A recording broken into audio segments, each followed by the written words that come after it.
Okay جی، ماشاءاللہ آپ نے بڑے اچھے طریقے سے بتایا چیزوں کو کہ ہم نے کیا کچھ پڑھ لیا ان میں سے. جیسا کہ آپ دیکھیں ہم بات کر رہے ہیں، میں ہلکا سا ٹچ دیتا ہوں جو ہم نے پیچھے پڑھ لیا ہے ان میں. یہ دیکھیں، اس کو لے لیتے ہیں ہم نے الف آواز کے آج بارے کم میں. آ رہی ہے، جی، آواز کم آ رہی ہے. آواز کم آ رہی ہے، ایک سیکنڈ.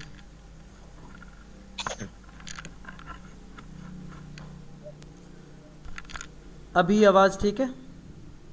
جی اب ٹھیک ہے. اوکے.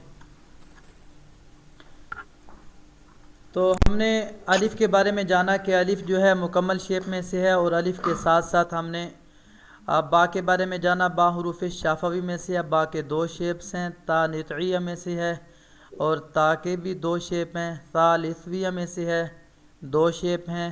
با تا ثا آپس میں بھائی ہیں.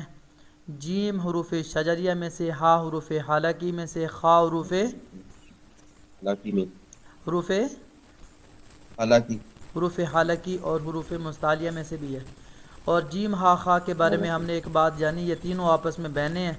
اور جیم ہا خا کا جو ہاف شیپ ہے، وہ ہاف شیپ کیا ہے؟ وہ یہی ہاف شیپ ہے کہ ہم نے یہ کرنا ہے، یہ 7 کی طرح اوپر کا جو حصہ ہے 7 کی طرح. سیون جیسا شیپ، جی، یہ ہم فرسٹ نے شیپ یاد ہے. کرنا ہے، جیم کا، ہا کا اور خا کا. اور اس کا ہم بچے کو جی پریکٹس کروائیں گے، پریکٹیکل کروائیں گے آگے.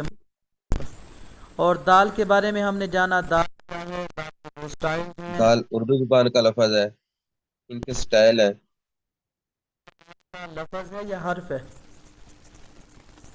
حرف. حرف اور لفظ میں فرق ہے. لفظ کہتے ہیں ورڈ کو، مکمل لفظ. جیسے نا السلام علیکم، یہ ایک لفظ ہے. السلام علیکم، دو ہو گئے، السلام علیکم. اور حرف الف سین لام الف میم، یہ حرف ہو گئے. تو دال کیا ہے؟ حرف ہے. کون سا حرف ہے؟ اردو زبان کا حرف ہے. اور دال بھی اردو زبان کا حرف ہے. ان کا عربک شیپ بھی ایک ایک ہے. دال اور دال کے دو سٹائل ہیں، اردو اینڈ عربک. اور را زا کے بھی دو سٹائل ہے، دو سٹائل ہیں، اردو اینڈ ایک اردو ایک عربی. عربک. ٹھیک ہو گیا. اور سین اور شین کے بارے میں ہم نے بات کی. آپ نے یہ کہنا ہے سین کے 3 دندے یاد رکھنے آپ ان نے. کے دو شیپ ہے. ہاں جی. اور شین کو آپ نے اس کے 3 دندے اور ساتھ آپ نے 3 نقطے یاد رکھنے ہیں. دندے اور نقطے پر آپ نے بہت سی محنت کرنی ہے کہ ایک دندے کے نیچے ایک نقطہ آ جائے، یا ایک دندے کے اوپر 2 نقطے آ جائیں، یا ایک دندے کے اوپر 3 نقطے آ جائیں، یا 3 دندوں کے اوپر 3 نقطے آ جائیں جیسے کہ شین. یہ آپ نے بچے کا اچھے سے کلیئر کروانا ہے. اور اس کے ساتھ ساتھ اب ہم آگے چل رہے ہیں. آگے ہم نے پڑھا صاد کے 2 شیپ پڑھے. اور صاد کون سے لیٹر میں سے ہے؟ حروف. حروف مستعلیہ میں سے. اور اور اور یہ ہیوی لیٹر ہے. ہے بھی تو مستعلیہ ایک ہو گیا نا بھائی. اور اس کے علاوہ ایک اور بات، یہ اور کون سے پڑھیں ایک بار؟ صاد. صاد اور یہ کون سے لیٹرز میں سے ہے؟ یہ کون سے لیٹرز میں اونٹوں کو سے گول ہے؟ کرنے سے پڑھا جاتا ہے. یہ کون سے لیٹرز میں سے ہیں یہ 3 حروف؟ حروف صفیر. حروف یہ حروف میرے ساتھ بولیں، حروف صفیر. سفید. جی ہے نا حروف صفیر میں سے، وسلنگ لیٹر ہے نا. یہ تینوں وسلنگ لیٹر ہیں. اور صاد حروف مستعلیہ میں سے بھی ہے، ہیوی بھی ہے. اور ضاد کے بارے میں ہم نے جانا. اگر ضاد پڑھائیں یا ضاد پڑھائیں، دونوں طریقے میں نے آپ کو بتائے تھے. ضاد کے لیے DUAD لکھیں گے ساتھ آپ، جیسے کہ آپ نے لکھ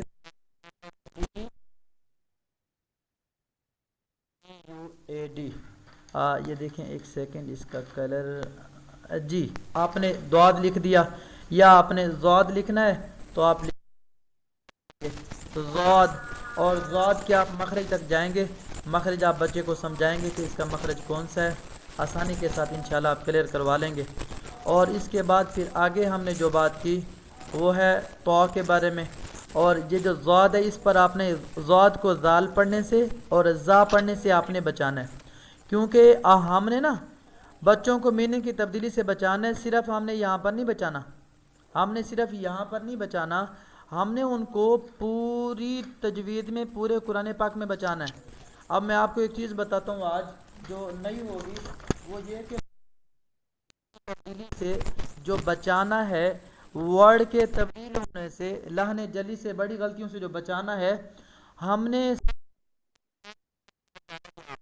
بچہ پڑھے ضاد، ذال، زا، ثا، سین، صاد، تا، طا، حا، خا، غین، عین، با، جیم، شین، صاد۔ تو یہاں پر ہم نے پہلے یہاں پر محنت کروانی ہے، اس کے بعد ہم نے محنت کرنی ہے یہاں پر آ کر مرکبات کے بعد ہم نے پریکٹس کروانی ہے بچے کی، میننگ کی تبدیلی سے بچوانا ہے تاکہ بچہ حرف نہ بدلے، ہم نے یہاں پر محنت کروانی ہے۔ یہ دیکھیں بچہ یہاں پر ٹھیک پڑھے، جیسے یہاں پر اگر پڑھنا ہے، اصل مسئلہ یہاں آ کے کھڑا ہوتا ہے، ضاد زبر ض یا ضاد زبر ض۔ اب آگے دیکھیں یہاں پر، اب آپ اس بات کو دیکھیں، زا زبر زا، دیکھیں زا زبر پڑھیں زا زا، زا زبر زا، اور اس کو زا پڑھیں زو زبر، زو زبر زو، ہاں جی اب دیکھیں زا زو زا زا زو۔ اب زو، اس پہ، اب اس میں وسلنگ نہیں ہے، اور اس کو موٹا کر کے بھی پڑھنا ہے، اور اس کو اس میں وسلنگ ہے اور اس کو موٹا بھی نہیں کرنا۔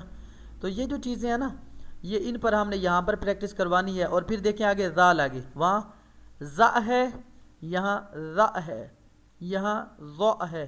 اب یہ دیکھیں، دال زبر اب یہ زا، سا، اب یہ سا ہے تو سا، اگر سین آ جائے گی سا تو سا، سا اگر سواد آ جائے گی تو سا سو۔ تو یہ دیکھیں ہم نے یہاں پر پریکٹیکل کروانا ہے۔ پھر ہم نے دو زبر میں یہ دیکھیں زن زن، اب دیکھیں فرق دیکھیں، یہ دیکھیں زن، زا سے وسلنگ کے ساتھ زن، اور یہ رن، رن، زن، زن، زن۔ اور اس طریقے سے ہم نے یہ ساری پریکٹس آگے یہاں پر بھی ہم نے بچے کا کلیئر کروانا ہے۔ جب ہم نے ہر جگہ کلیئر کروانا ہی ہے حرف کو، زبر زیر میں، کھڑی زبر میں، حروف مدہ میں، جزم میں، تشدید میں، ہر جگہ پر جب اس کی بات آنی ہے تو اس میں ہم کیوں نہ ابتدا میں ہم زیادہ محنت کر لیں تاکہ ہمیں ہر بار محنت نہ کرنی پڑے۔ تو اس کے لیے ہمیں اس میں آپ توتلا لہجہ بھی اپنائیں، جیسے کہ ہم یہ کرتے ہیں دا ظ ذ ز ز س س س ص ص ش ج ث ط ت۔ تو اس طریقے سے آپ جتنا ہو سکے اس کی اچھے سے پریکٹس کیجیے گا، ٹھیک ہو گیا۔ ہمارا سبق ہم نے آگے چل رہے تھے تو کے بارے میں۔ تو یہ حروف کون سے میں سے ہے؟ مکمل حروف میں سے ہے، اور اس کے کتنے شیپس ہیں؟ اس کے شیپ نہیں ہے، ایک ہی شیپ ہے۔ اور یہ ضا، یہ بھی کمپلیٹ لیٹرز میں سے ہے۔ عین اور غین کے دو دو شیپ ہیں اور دونوں حلق سے ادا ہوتے ہیں۔ عین جو ہے ا اور غین غ غ غ۔ تو یہ عین اور ہا ایک ہی جگہ سے ادا ہوتے ہیں، غین اور خا بھی ایک ہی جگہ سے ادا ہوتے ہیں، خا اور غین۔ اور بچے کو خا کو غین پڑھنے سے بچانا ہے اور غین کو خا پڑھنے سے، ایک ہی جگہ سے ادا ہوتے ہیں، تو بعض اوقات بچہ خا کو غین پڑھ لیتا ہے۔ تو آگے ہمارا جو لیسن ہے فا قاف کاف کے بارے میں، وہ میں انشاءاللہ آپ کو سینڈ کروں۔